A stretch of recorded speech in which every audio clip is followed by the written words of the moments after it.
Assalamualaikum warahmatullahi wabarakatuh.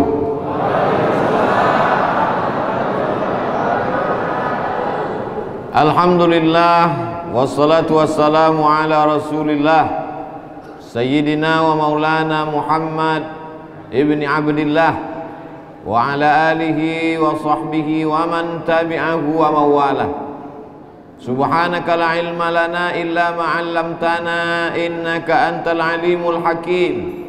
Rabbi shrah li sadri wa yassir li amri wahlul 'uqdatam min lisani yafqahu qawli.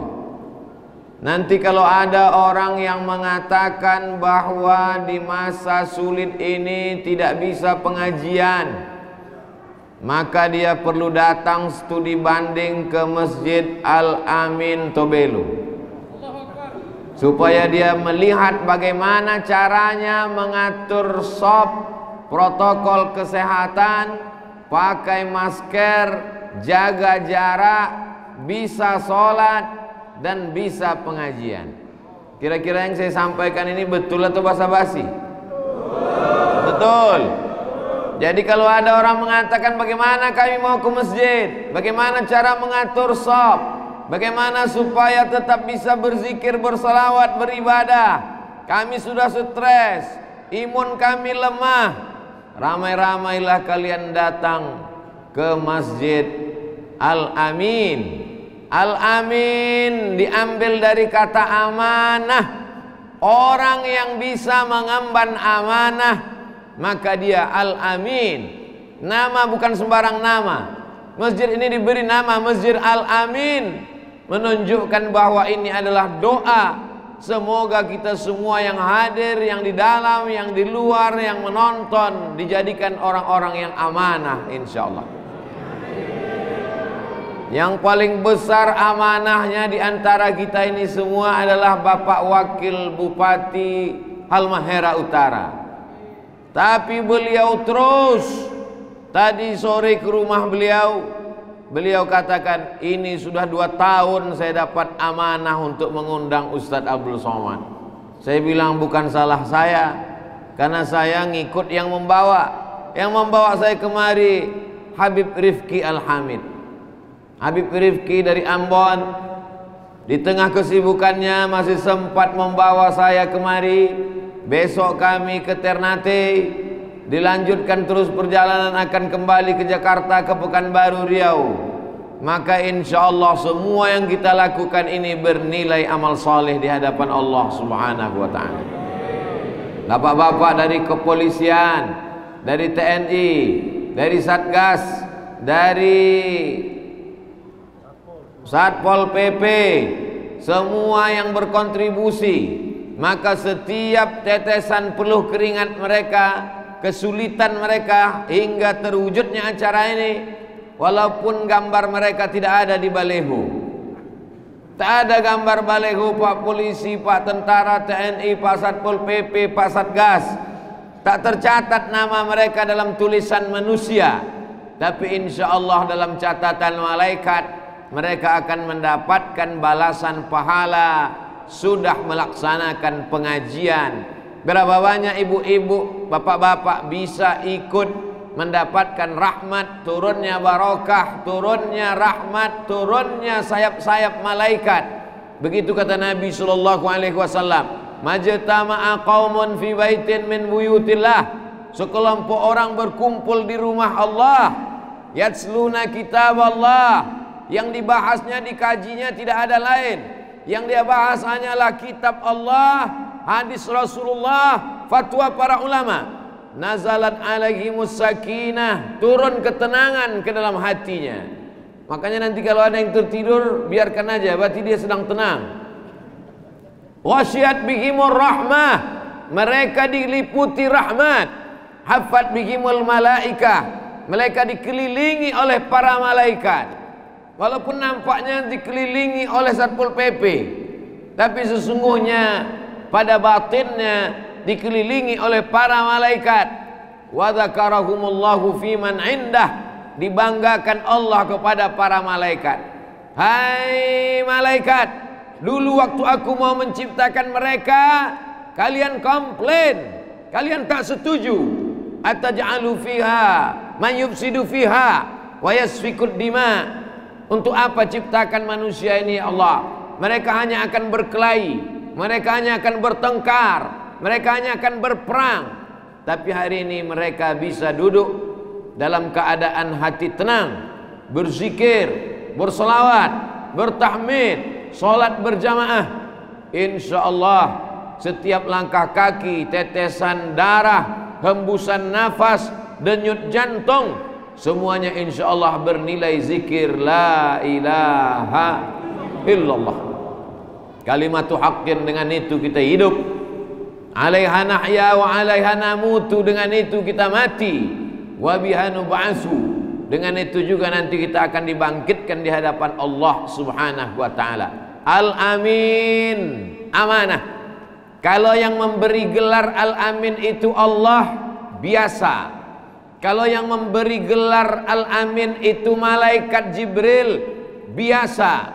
Tapi yang memberi gelar Al-Amin itu adalah orang kafir musyrik Makkah yang tidak menyembah Allah, yang ucapannya kasar, orangnya peminum khamar, pezina, menggelar dia Al-Amin. Kalau ada ustadz menggelar muridnya Al-Amin, biasa, murid dia. Kalau ada kiai menggelar santrinya ini Al-Amin, biasa. Tapi kalau musuh, pembenci menggelar Al-Amin, maka ini luar biasa. Abu Jahal, Abu Lahab, Abu Sufyan sebelum masuk Islam, orang kafir musyrik Makkah, memberi gelar dia Al-Amin. Dia adalah Sayyidina wa Maulana Muhammad sallallahu alaihi wasallam. Makanya dalam Islam tidak boleh menjual kornea mata. Saya jual kornea mata saya ini harganya sekian puluh juta, buah pinggang 100 juta, tangkai jantung, tidak boleh. Kenapa? Karena ini bukan punya kita, ini adalah amanah yang dititipkan kepada kita. Kalau kita pakai ini dengan amanah, sesuai dengan pemberi amanah, dipakai melihat Al-Quran, memandang para habaib dan ulama, dipakai telinga mendengarkan tausiah, dipakai lidah berzikir dan berselawat, maka kita layak disebut Al-Amin. Malam ini kita semua insya Allah Al-Amin. Tapi keluar dari sini belum tentu Al-Amin. Ada yang keluar dari sini menjadi orang yang ikhlas, namanya Pak Mukhlis, wakil bupati. Ada yang keluar dari masjid ini menjadi orang yang lembut bersahabat, bahasa Arabnya rifqan, Habib Rifqi, lembut. Ada yang keluar dari masjid ini menjadi hamba Allah, tidak menghambakan diri kepada harta, tak menghambakan diri kepada manusia, tapi dihambakannya dirinya kepada Allah. Itulah dia Abdus Somad. Kita semua insya Allah menjadi orang yang ikhlas, menjadi orang yang lembut, menjadi orang yang hanya menghambakan diri kepada Allah Subhanahu wa ta'ala. Seluruh anggota tubuh kita ini adalah amanah, maka tidak boleh dirusak, diganggu. Tidak boleh. Narkobanya punya saya, duitnya duit saya, kulit yang saya suntik kulit saya, yang error otaknya otak saya. Apa urusan kamu? Tidak mengerti ajaran Islam. Kulit bukan kulitmu, otak bukan milikmu, itu milik Allah, dipinjamkan kepadamu sebagai amanah. Nanti kau akan ditanya di hadapan Allah Subhanahu wa ta'ala, kemana otak kau pakai, apakah kulit kau sakiti. Makanya dalam Islam tidak boleh mentato. La'anallahul wasimat, Allah melaknat orang yang membuat tato, wal mutasimat. Kenapa? Salah satu sebabnya adalah menyakiti. Tapi zaman sekarang nggak sakit Pak Ustadz. Tidak seperti dulu ditusukkan jarum, dimasukkan tinta. Sekarang sudah otomatis pakai laser. Salah satu sebabnya karena menyakiti. Sebab yang kedua karena mengikuti perbuatan orang-orang yang fasik. Sebab yang ketiga adalah karena merusak ciptaan Allah Subhanahu wa taala menurut pandangan syariat Islam. Kita hidup ini bukan menurut saya, bukan menurut akal kita, bukan menurut hati kita, tapi mengikut kehendak Allah, berserah diri mengikut kehendak Allah tanpa melawan, maka orang itu namanya muslim, nama sifatnya Islam. Itulah yang kita katakan tadi di dalam iftitah kita, wajjahtu, aku hadapkan wajahku, wajhiya lilladzi fataras samawati, kepada dia yang menciptakan alam semesta, hanifan, aku condong kepada kebenaran, musliman, aku menyerahkan diriku kepada hukum Allah Subhanahu wa taala. Kata Allah jangan, kita jauhi. Kata Allah laksanakan, kita dekati. Kata Allah haram, kita hindarkan. Ini semua adalah amanah, amanah anggota tubuh. Haram minum khamar, merusak akal.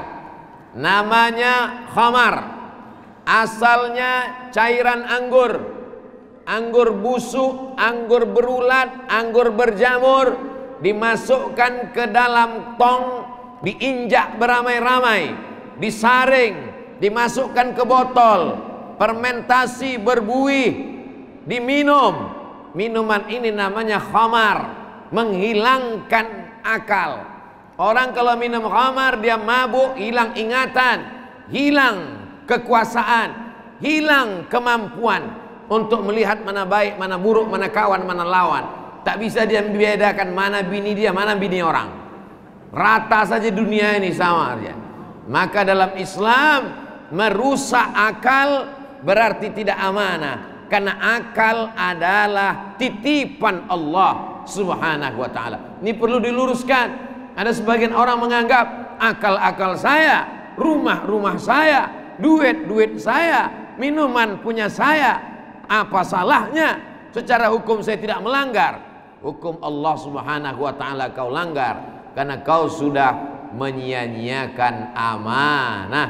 Malam ini alhamdulillah amanah mata dijaga, amanah telinga dijaga sampai Isya.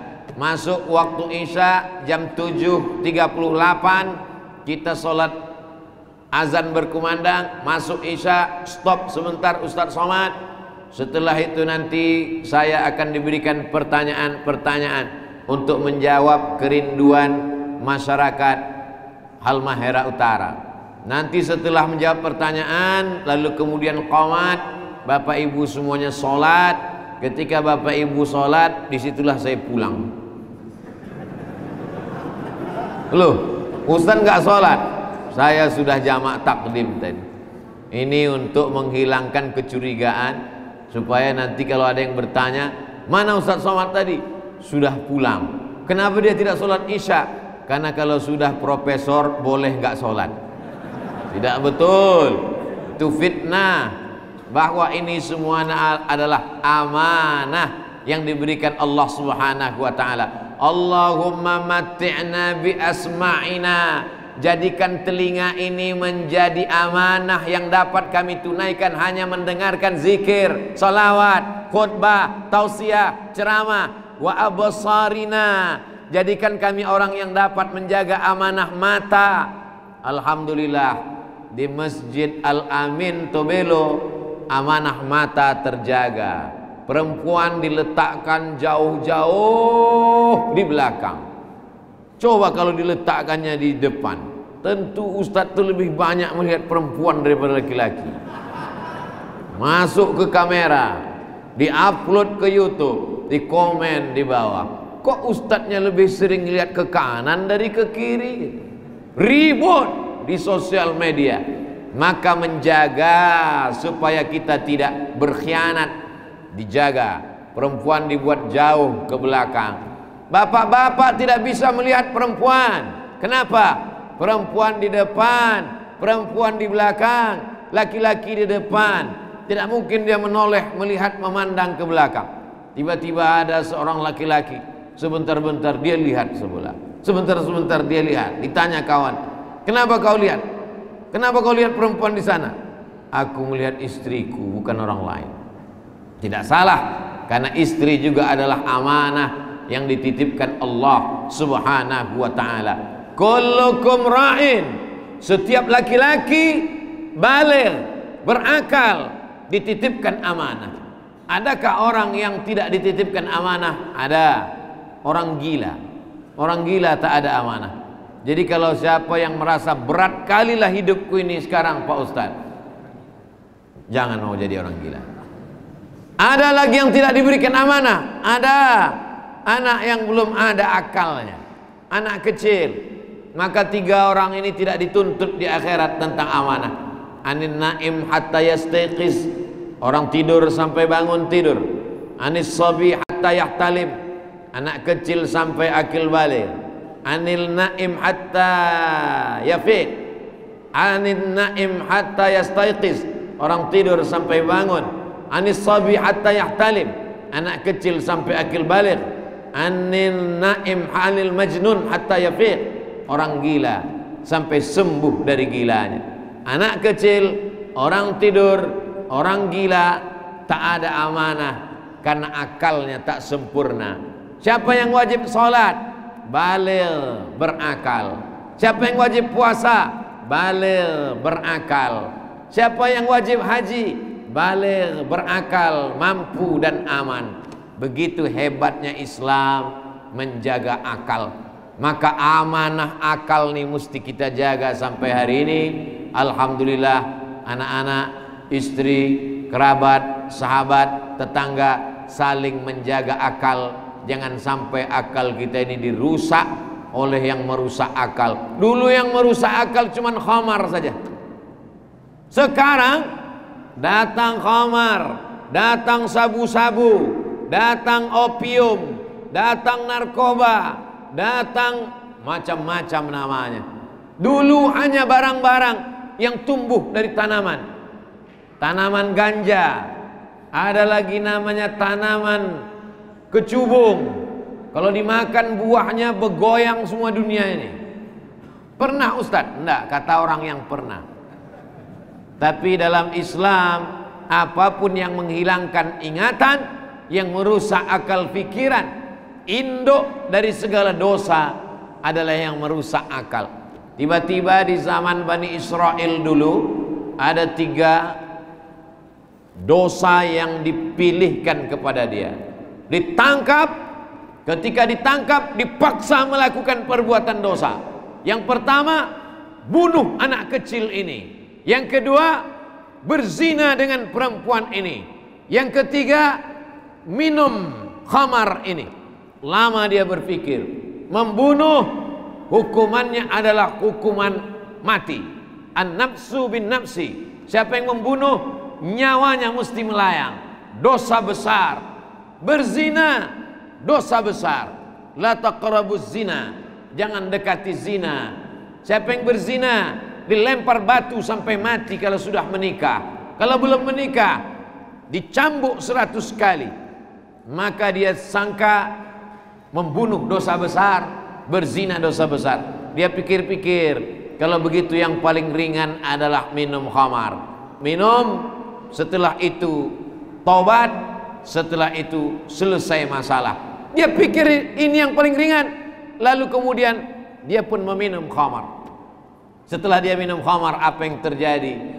Maka muncul maaf beribu maaf. Setelah diminum khamar, muncul syahwatnya, bergelora hawa nafsunya, masuk setan ke dalam darahnya. As-syaitan yajri majrad dam, setan mengalir dalam aliran darah, bangkit libidonya. Akhirnya mohon maaf, dia perkosa perempuan itu.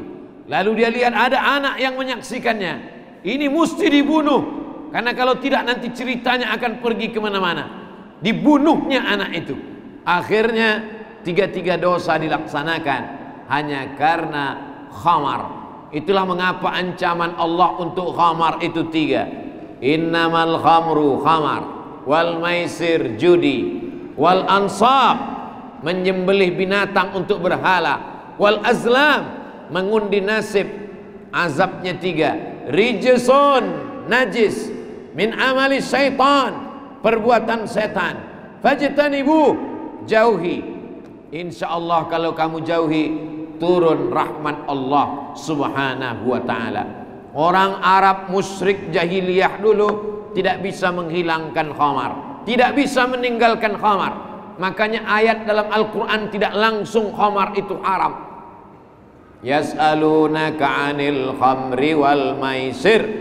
Kalau mereka bertanya kepadamu ya Muhammad sallallahu alaihi wasallam, 'anil khamri wal maisir, tentang khamar, tentang judi, qul, katakan, fihima ismun kabir, dosanya memang besar, wa manafi'u linnas, tapi manfaatnya juga ada. Minum khamar menghangatkan badan, minum khamar menyehatkan badan, minum khamar membuat semangat. Tolong ceramahnya jangan dipotong, nanti jadi iklan khamar pula. Fihima ismun kabir, ada dosa besar, wa manafi'u linnas, tapi manfaatnya ada. Belum haram, belum lagi turun ayat mengatakan haram. Maka kalau kamu mau minum silakan, karena ada manfaatnya. Lalu setelah orang mulai berhati-hati, karena ada efek negatifnya, ada mudaratnya, ada ancamannya, wa manafi', ada mudaratnya, ada manfaatnya, barulah turun ayat, la taqrabus shalah, janganlah kamu salat wa antum sukara, ketika kamu sedang mabuk. Kalau sedang mabuk jangan salat. Kebetulan ada salah seorang yang sedang mabuk, dia baca ayat qul ya ayyuhal kafirun la a'budu ma ta'budun wala antum 'abiduna ma a'bud wala ana 'abidum ma 'abadtum wala antum 'abiduna ma a'bud wala ana 'abidum ma 'abadtum. Tak dapatnya simpang lakum dinukum waliyadin. Berputar-putar dia di ayat itu. Turunlah ayat la taqrabus shalah, jangan kamu salat, wa antum sukara, kalau kamu dalam keadaan mabuk, hilang ingatan, tak bisa membedakan, tak dapat membedakan, wala ana abidu ma'abadtum wala antum abiduna ma'abud, sampai kau dapat simpang lakum dinukum waliyadin. Lalu setelah itu barulah turun ayat yang paling tegas yang ketiga. Ayat yang pertama ada manfaatnya, tapi mudaratnya besar. Ayat yang kedua, jangan sholat kalau sedang mabuk. Artinya kalau sedang tidak sholat boleh mabuk. Jadi kalau dia mabuk jam 8 silakanlah, jam 11 jangan. Nanti udah ada agak-agak mau dekat azan zuhur, jangan lagi. Habis sholat silakan lagi mabuk. Begitulah turunnya ayat dulu. Tapi begitu umat Islam sudah kuat, imannya sudah mantap, ilmunya sudah oke, langsung turun ayat yang ketiga, innamal khamru, khamar, wal maisir, judi, wal ansab, menyembelih binatang untuk pohon rindang, menyembelih binatang untuk bukit, menyembelih binatang untuk jin, hantu setan sebagai persembahan. Lalu kemudian wal azlam, mengundi nasib, diambil anak panah, ditulis ya atau tidak. 3 batang anak panah dimasukkan ke dalam botol, digoncang untuk mengundi nasib. Besok mau pergi ke Halmahera Utara, pergi atau tidak? Anak panah pertama pergi, anak panah kedua jangan pergi, anak panah ketiga Anda belum beruntung, goncang sekali lagi, masukkan ke dalam, habis itu digoncang. Kalau kebetulan terambil anak panah, pergilah, berarti selamat. Kalau kebetulan terambil anak panah, jangan pergi, nanti tidak selamat. Tapi kalau kebetulan terambil anak panah kosong, berarti goncang lagi. Mengundi nasib dalam Islam hukumnya haram. Islam mengajarkan kalau kau sudah azam, tekad kuat, bismillahi tawakkaltu 'alallah la haula wala quwata illa billah. Saya pergi ke Halmahera Utara ini tidak pakai mengundi nasib. Tak ada saya tulis di kertas habis itu digoncang-goncang. Kalau nanti tertulis pergi, pergi. Kalau tidak pergi, tidak. Banyak orang takut pergi jauh. Dari Pekanbaru, Riau, Sumatera ke Jakarta naik pesawat 1 jam 40 menit. Nunggu lagi malam. Sampai Jakarta habis Isya, pesawatnya jam 2 malam. Nunggu lagi. Dari Jakarta ke Ternate, berangkat jam 2 malam. Sampai di Ternate sudah jam 7. 3, 4, 5, 6, 7. Hampir seperti umroh ke Jeddah. Jauhnya. Tidak 5 jam Pak Ustadz, sebenarnya 3 jam. Jam 2 berangkat, 3, 4, 5. Sebetulnya sampai itu jam 5. Kenapa bisa jam 7? Ternyata matahari lebih dulu terbit 2 jam daripada di kampung saya. Saya masih lelap tidur di Pekanbaru. Bapak Ibu di Halmahera Utara sudah sholat tahajud, sudah sholat witir, sudah sholat duha. Jadi kalau begitu perhitungannya, lebih banyak, lebih dulu Bapak Ibu masuk surga daripada kami di Sumatera. Karena begitu, 2 jam sebelumnya. Jadi nanti ketika orang Sumatera masuk ke surga, lalu kemudian dia terkejut. Kenapa? Ditengoknya orang Halmahera Utara sudah masuk 2 jam sebelumnya. Amin. Dan saya walaupun datang dari Sumatera, maka insya Allah dimasukkan dalam kloter Halmahera Utara. Pak Abdul Somad karena udah ceramah ke sana, didoakan mereka masuk. Terserahlah, mau masuk duluan masuk belakangan, asal jangan transit di neraka jahanam. Bapak, amin. Bapak Ibu yang dimuliakan Allah Subhanahu wa taala. Tapi syaratnya jaga amanah. Amanah akal sudah dijaga. Amanah mata sudah. Ini amanah yang ada dalam diri kita. Kepala, mata, telinga, lidah. Jangan caci maki, jangan sumpah serapah. Makanya malam ini disebut Halmahera Utara berzikir. Subhanallah, zikir. Alhamdulillah, zikir. Allahu Akbar, zikir. La haula wa la quwata illa billah, zikir. Subhanallah walhamdulillah wa la ilaha illallah wallahu akbar wa la haula wa la quwata illa billahil aliyyil azim. 4. Subhanallah, Maha Suci Allah. Alhamdulillah, segala puji hanya punya Allah. Allahu Akbar, hanya Allah yang besar. Kalau dipahami zikir ini dengan baik, kita tidak gila hormat. Alhamdulillah, yang layak dipuji hanya Allah saja.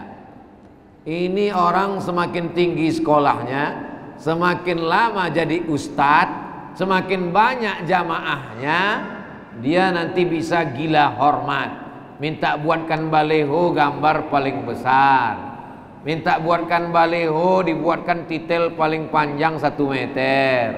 Kalau tidak dibuatkan, merajuk pulang ceramahnya pendek. Maka dia mesti tanamkan itu dalam hatinya. Alhamdulillah, yang layak dipuji itu hanya Allah. Allahu Akbar, yang besar itu Allah.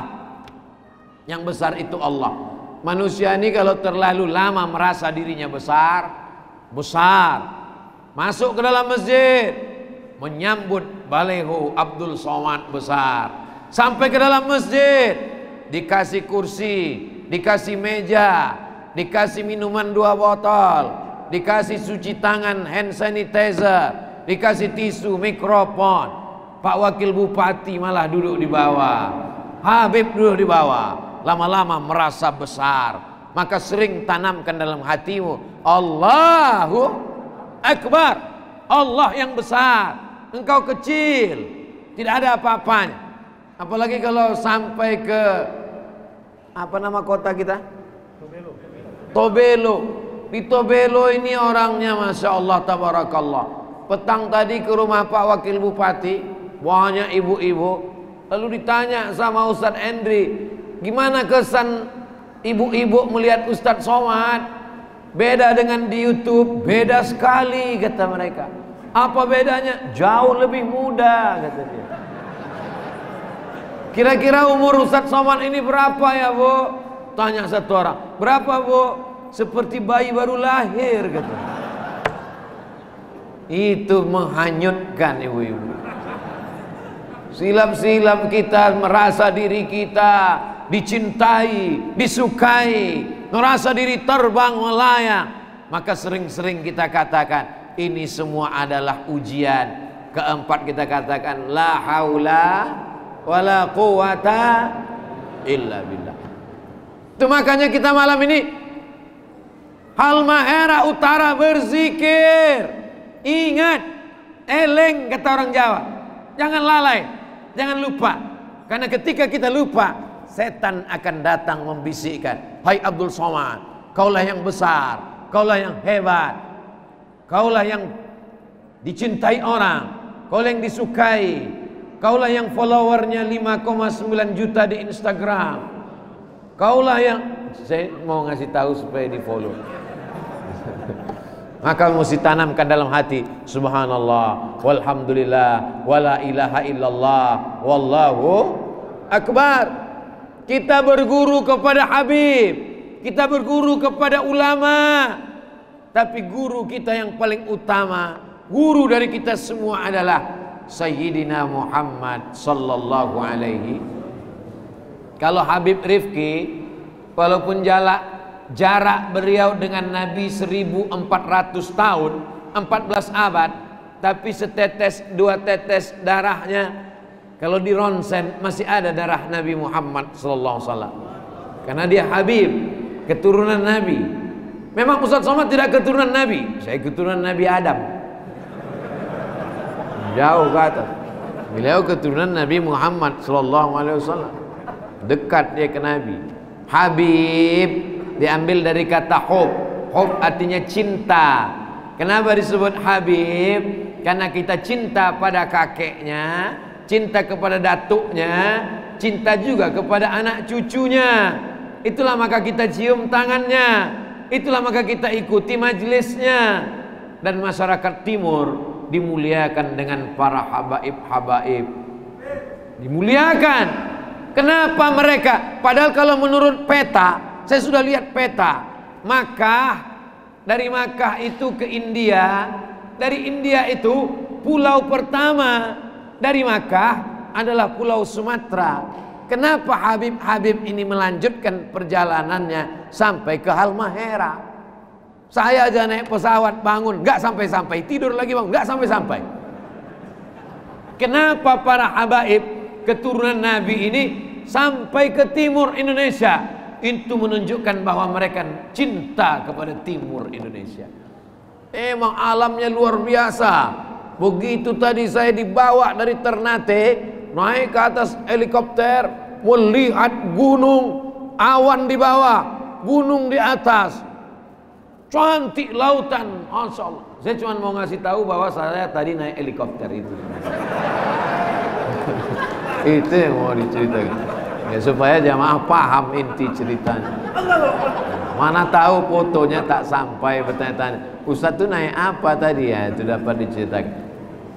Cantik alamnya, alamnya indah, orangnya ramah-ramah, baik-baik. Kenapa menggelegar suara Ustaz Somad malam ini? Dikasih minum guraka, menggelegar.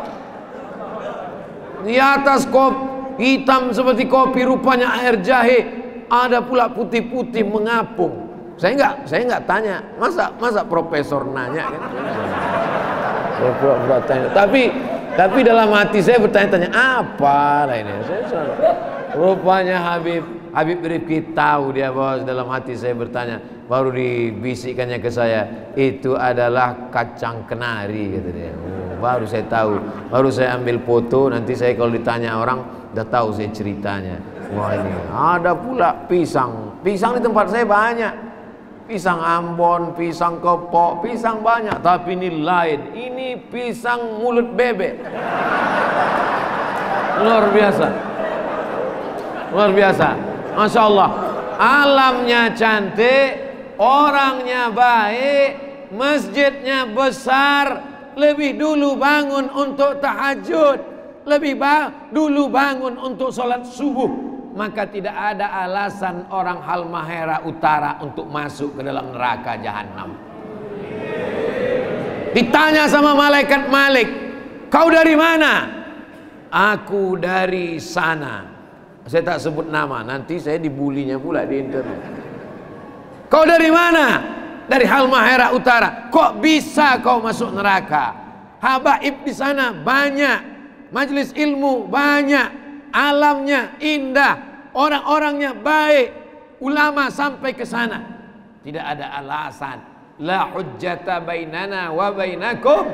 Tidak ada alasan untuk umat ini tidak mengikut risalah Nabi Muhammad sallallahu alaihi wasallam.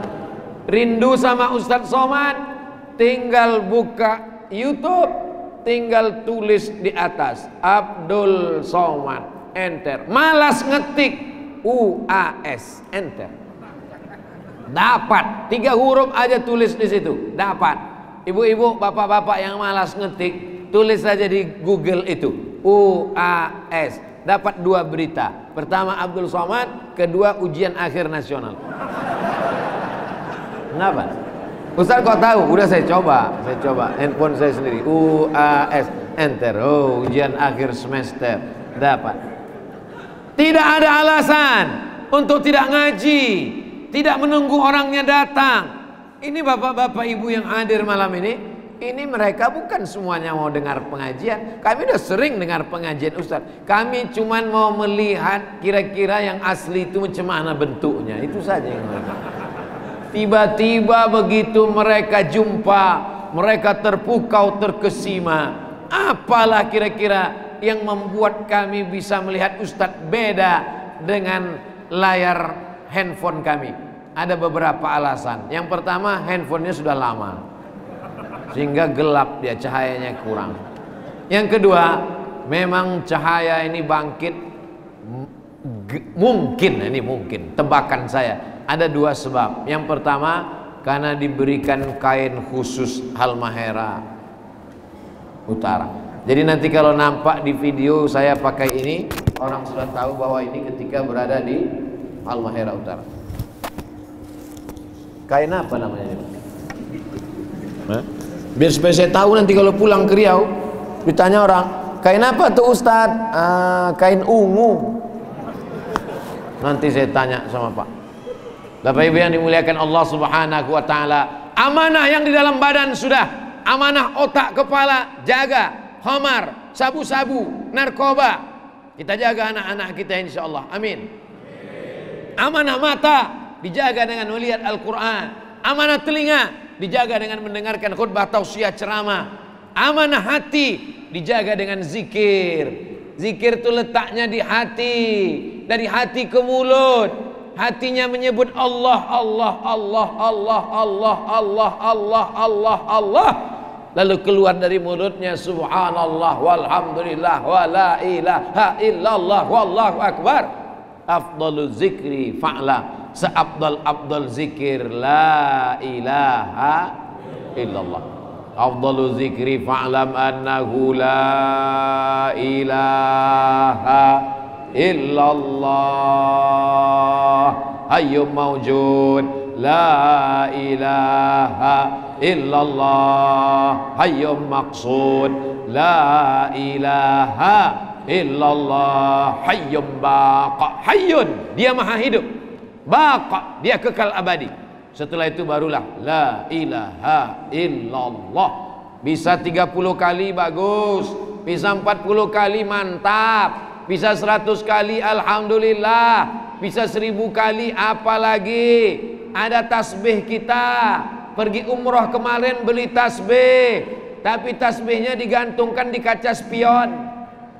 Kemarin ada tasbih, tapi dipakai untuk gelang aksesoris, bagus, supaya ketika dilihat ingat kepada Allah. Tapi jangan lupa, puncak daripada hidup ini adalah zikir, karena nanti kita akan ditanya. Azan, kita berhenti. Azan, belum. Oh, tidak semua azan itu dari masjid, itu azan handphone. Saudara yang dimuliakan Allah Subhanahu wa taala. Bagaimana dengan solawat? satu-satunya hubungan kita dengan Nabi Muhammad adalah dengan solawat. Berbanyak solawat. Allahumma salli ala Sayyidina Muhammad wa ala ali Sayyidina Muhammad. Allahumma salli ala Sayyidina Muhammad wa ala ali Sayyidina Muhammad. Allahumma salli ala Sayyidina Muhammad wa ala ali Sayyidina Muhammad. Naik pesawat, takut jatuh, takut turbulensi, takut meledak, takut macam-macam. Tenangkan hati dengan memperbanyak solawat. Bapak-bapak takut pensiun, takut non-job, takut COVID, pakai masker, cuci tangan, terbanyak solawat. Kita lanjutkan setelah azan, kita lanjutkan tausiah. Setelah itu saya jawab pertanyaan-pertanyaan insyaallah.